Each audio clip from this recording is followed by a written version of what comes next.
alerted people that the shooter was down and that a gun had been recovered at 11:05. The Madison Police Department also began setting up for parents and guardians at what we briefly described earlier for you as a reunification center that occurred at 11:05. The Madison Fire Department was dispatched to the scene at the same time. They arrived at 11:05 and began linking up with officers who were also inside, and they were instrumental with providing aid to victims who were suffering from gunshot wounds, potentially saving lives. The first public notice about the shooting was posted on the Madison Police Department Incident Report website at 11:13 a.m. Officers began clearing the school building at 11:14, and bomb dogs started to clear the facility at 11:23 a.m. The Madison Fire Department began transporting patients at 11:26. Again, we want to stress that EMS arrived on the scene at 11:05, immediately connecting with officers to enter the scene, not knowing what they were going to experience. Press briefings occurred at 12:15, 12:30, 5:30, and now at 8:30 p.m. Central Standard Time. Let's talk a little bit about our law enforcement and our community partners. Multiple agencies assisted with the response to the shooting.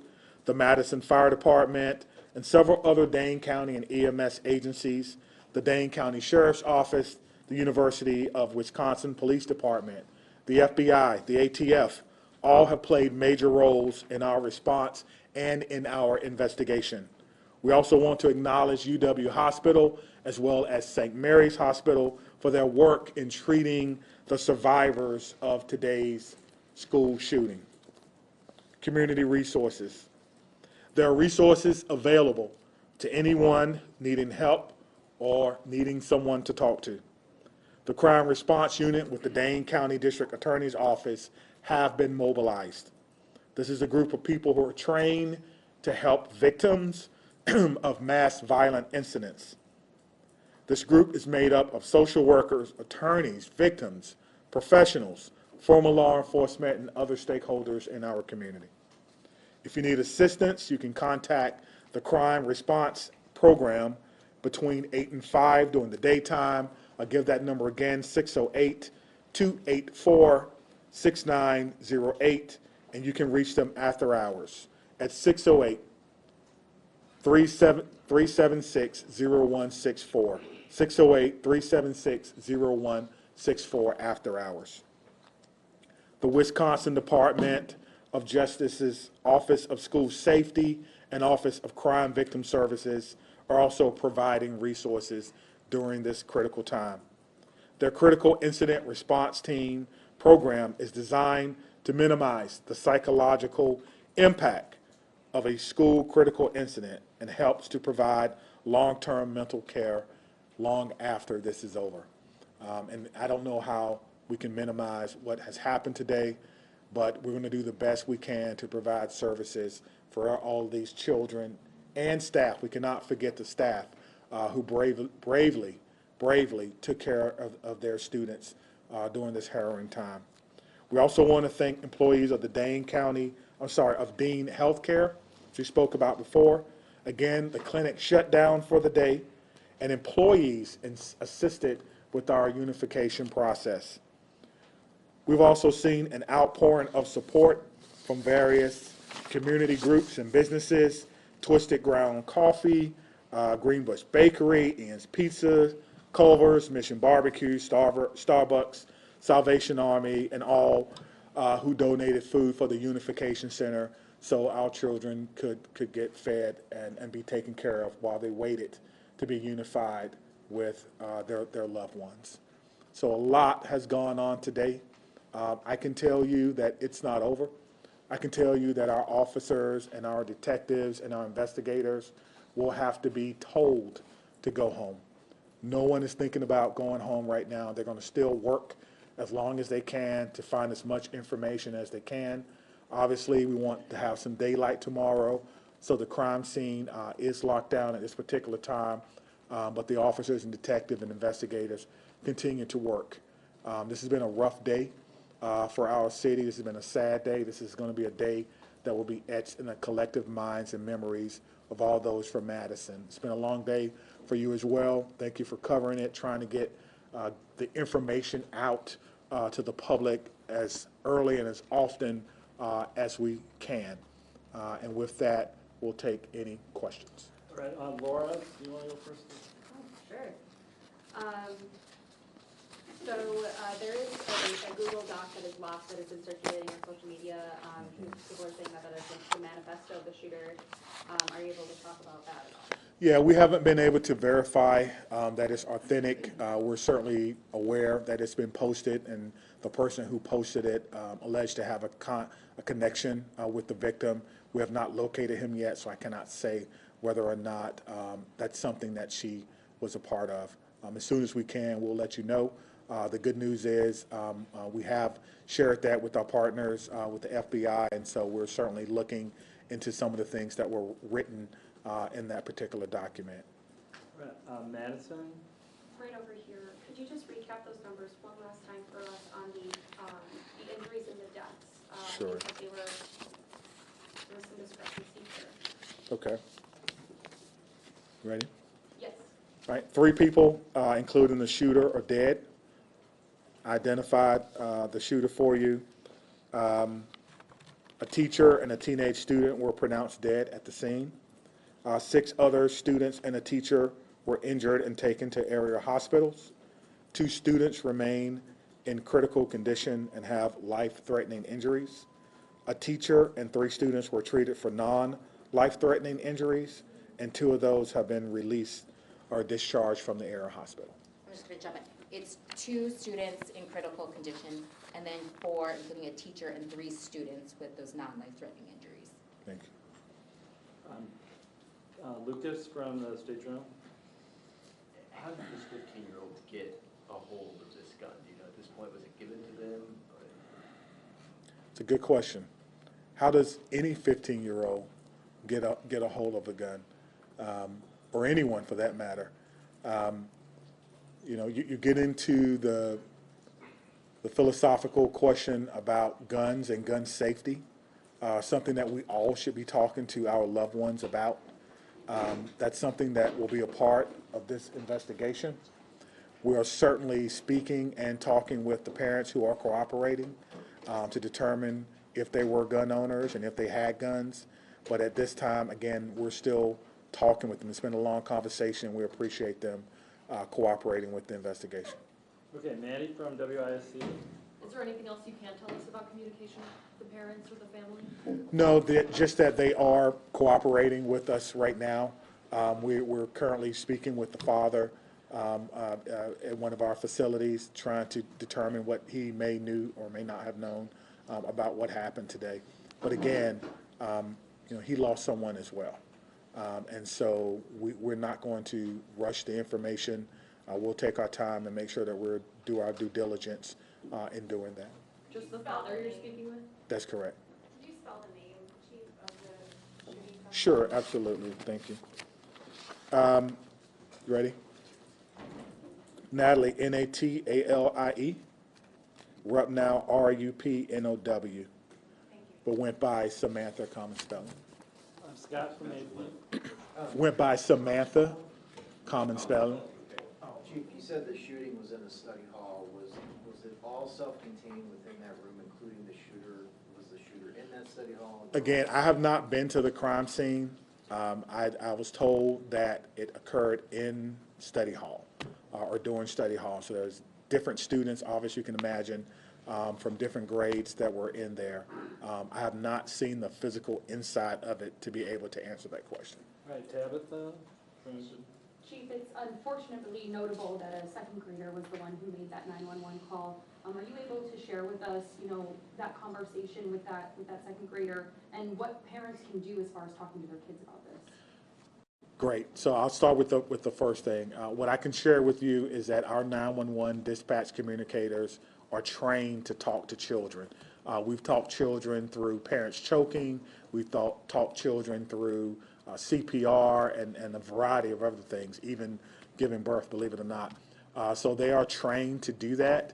But to me, it makes my heart skip a beat to think about that. Now, we teach our kids, if something's wrong, call what? 911.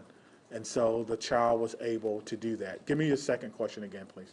Yeah, when it comes to terms with parents talking to their children about this, specifically about what happened today, but then also, calling 911. Yep. So the message for parents, for me, is simple. It's the same thing that I would tell my children. Listen to the instruction of the adults in the room. Run, find somewhere to hide, find some cover, find something that may shield or guard you. But the most important thing is listen to the adults in the room, because they've gone through the training to perhaps keep everyone as safe as they possibly can. Evie from Wisconsin Law.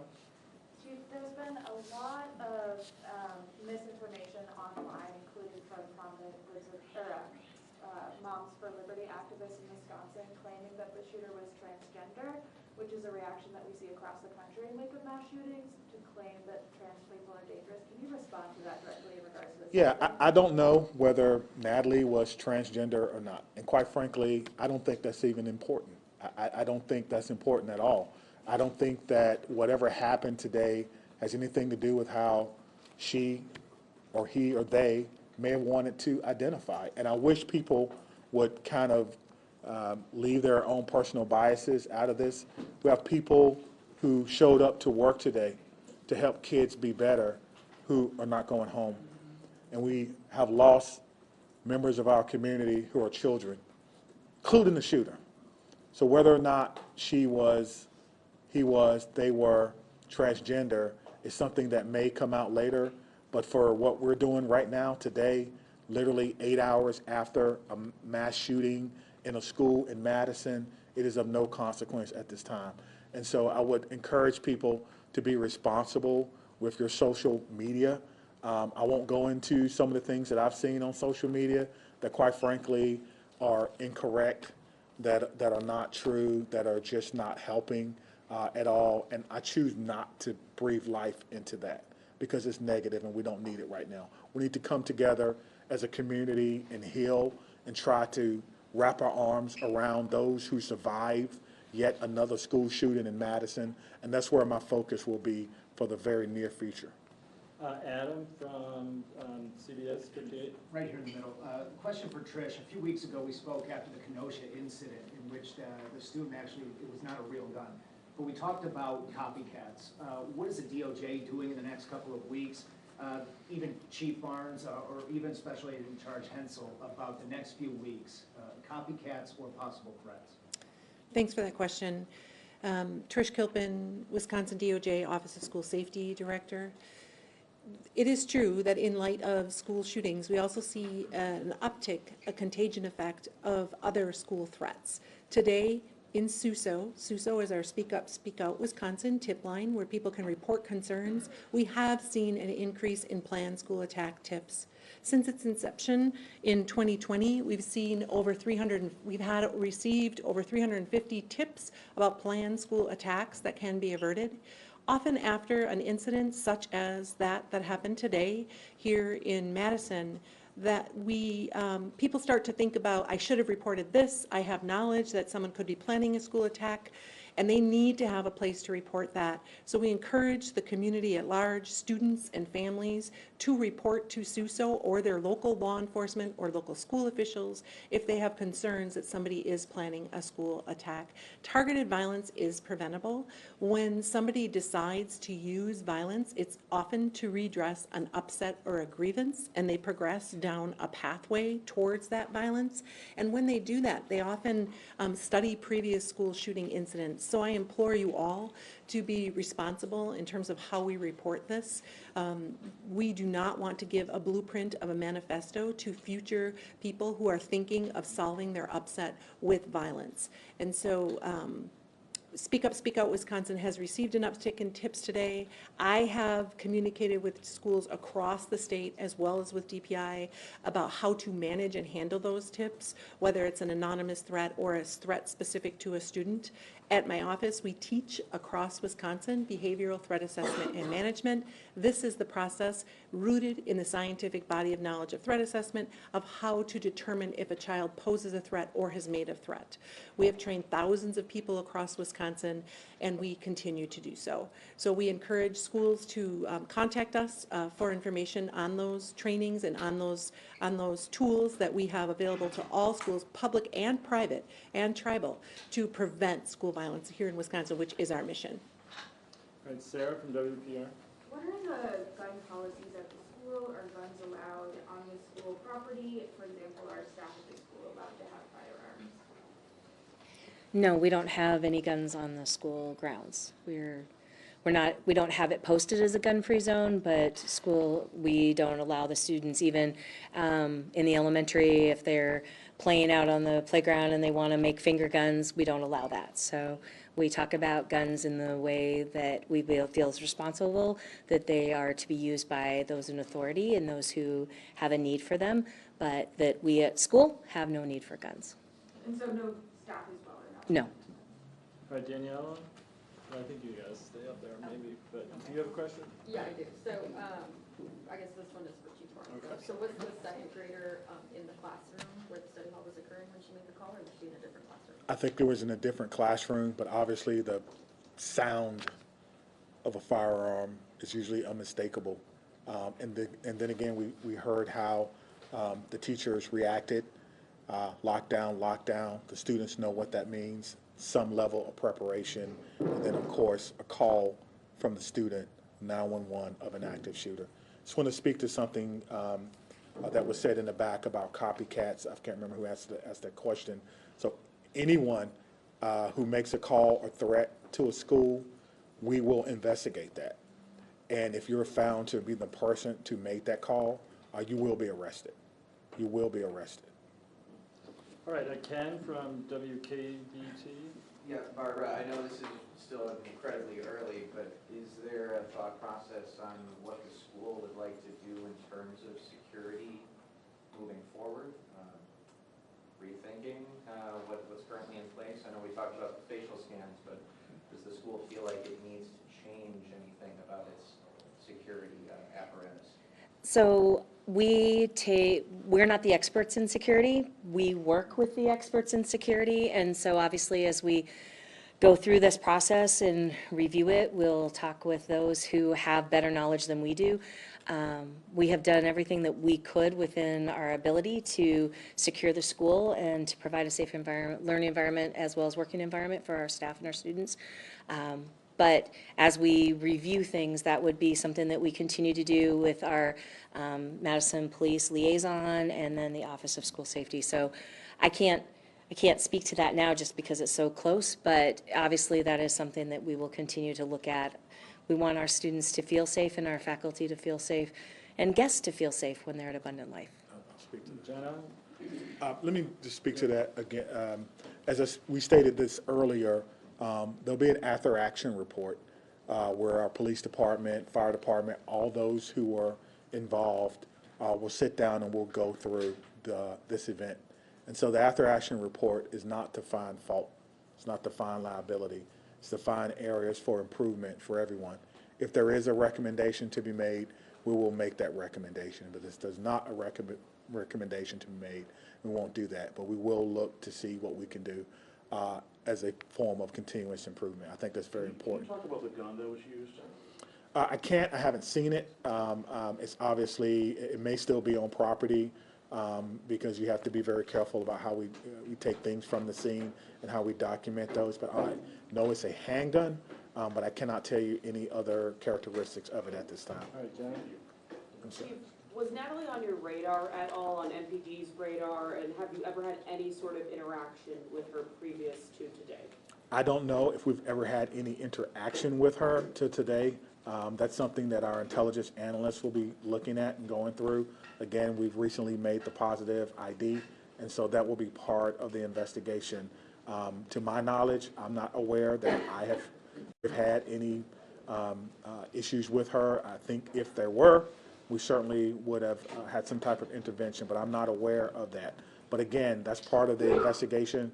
We have a criminal intelligence section, and part of their job is to kind of do background on people and where they are. And in addition to that, we also have some resources from the FBI, just in case people live other places, right? Not just in Madison. And so we're trying to put it together. I think that's what you're trying to get at. What do we know about this person? All right, we'll get back to you, but Okay. one of you from ABC.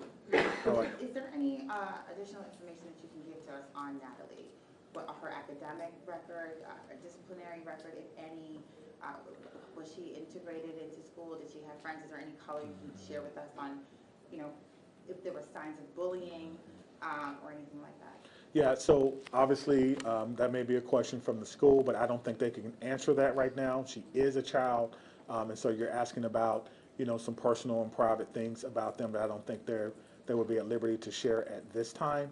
But certainly if she has friends, people will say what they think about her, but just be careful with that information and sharing that. Again, she's still a child, and so some of those information we will not be able to share with you.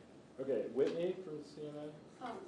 We've covered, several cases recently where parents are eventually charged. Are you questioning the parents with the, in mind there might be potential charges for the parents? No, the parents are fully cooperating. We have no reason to believe that they have committed a crime at this time. Mills? As far as the suspect goes, do you know if she planned the attack? And then also, too, do you know if she lived with both her parents or one? Yeah, again, that goes to motivation, which we are not fully aware of at this particular time, and whether or not who she lives with, that kind of speaks to some of her personal attributes, which I'm not going to discuss at this time. Do you believe she planned this? I do not know. I do not know. All right, Ashley from WI. Right here. Hi. Can you tell us at all what may have been recovered in the search of the shooter's home, and also what grade was she in? I'm not sure what grade she was in, but they're still searching, and so they're still going through evidence in the home, and so we do not have a complete list of the things that were collected from the home. Again, that was done with the consent of the parents. Earlier we talked about a search warrant. We did not have to execute that search warrant because we had the full cooperation of the parents. Were there any weapons? Again, that would speak to what was collected, and I don't not know what was collected because I believe they're still working to go through that home. All right, Blake. Chief, back here, can you confirm at this point in the investigation if the home on Delaware Boulevard is the suspected shooter's home? Yes. And second part of the question, you talked about your officers running in to that scene. Can you talk about the conversations that you've had with those officers and what is kind of going through their mind mentally right now as they begin to kind of tackle this? Yeah, as they begin to kind of sit with what they were asked to do today. Before any officer can leave today, they have to go through what we call a checkout procedure. They have to go to our command post, they have to check out with a supervisor, and then they have to check out with someone in peer support. So no officer will go home today without having the opportunity to talk to someone who wears the uniform, who's specially trained to do counseling in crisis management. And so that's part of our checkout procedure. How do you lead them through this? We do that through compassion, through leadership, through training, through togetherness, through the support of the community, through understanding that this is a job that is very noble, that is meaningful work, and that my job, our job as leaders, is to make sure that our work is safe and meaningful. It's safe because we have training and tactics that we employ. We did that today. They know exactly what happens during an active shooter. Stop the killing, stop the dying, stop the threat, then treat other people. They all know that, and they all did that today very, very well in cooperation with other law enforcement officers from around the county. And so that was our message that we've been talking about for a very, very long time. We were able to do that today very, very successfully, well, as successfully as we could. And so today, again, tonight, officers will have to sit with that. We have peer support, EAP, a variety of things available for those officers who had to endure that today. So thank you for asking that. All right, Laura, Okay. real quick, and then we gotta get out of here. All right. So this shooting occurred a couple of hours into the school day. I'm wondering if there were, if anything was reported about, this young woman who did the shooting, if any teachers said anything or any other students. I would not have information about whether or not she had a record with the school, and quite frankly, that would not be something that we would be able to release. Chief, any timeline on when you're gonna release the age and names of the other 2 victims involved in this? Yeah, I think we want to make sure that all family members have been notified. We want to make sure that all family members are okay with it. Obviously, people will start to speculate. We had a question earlier about social media and how powerful that can be, and information that people will put out. But we have a briefing set for tomorrow in our command post at 1 p.m. And so that will be one of the topics of consideration, being able to put out the names of those persons, children, staff member, who lost their life today trying to protect each other and yet another school shooting. So we'll be back here tomorrow at 1 p.m. and we should wrap it up, Chief. Okay, that's all I have. Thank you so much. Thank you.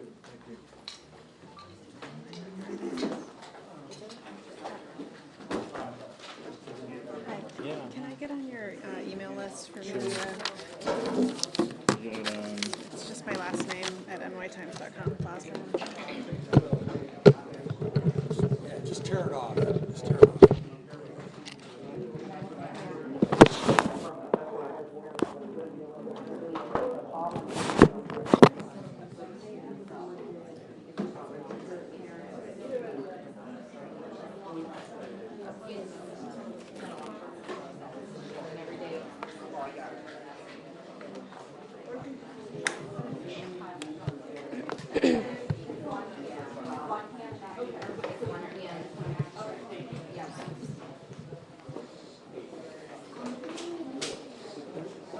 Yes, I can hear you.